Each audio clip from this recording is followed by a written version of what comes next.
Muraho neza. Uyu munsi tugiye gufungura application yacu twifashishije iyi foto y'umuvandimwe uko yabigenje.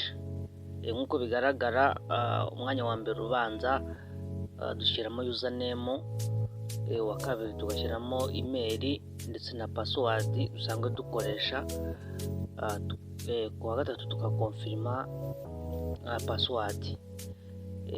Hepfo rero nk'uko mubizi twinjira kuri link y'umuntu cyangwa se kuri code umuntu aba yadutumiye. Iyi code uyisangamo nta kibazo. Iyo rero ubishyizemo neza urahita ukora registration, ukanda kuri register ukemeza.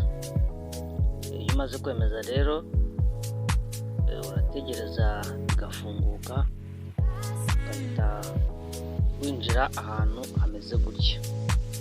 Aha rero uhita ujya muri email yawe yindi washyizemo mbere ufungura, ukarebamo utubare bakoherereza ukadushyiramo ari tw'utungutu, ukadupestingamo cyangwa se ukatwandika.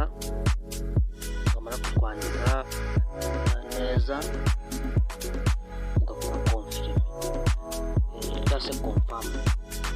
Abantu wemeza, wamara kwemeza bari kagenda bihita bimera gutya.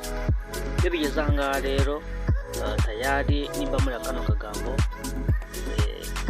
wamaze kwemeza ko wafunguye application yawe, kiba gisigaye ni ugukora verification ndetse no gutanga ibyangombwa. Ibyo rero nabyo tuzabikora video mu minsi izaza.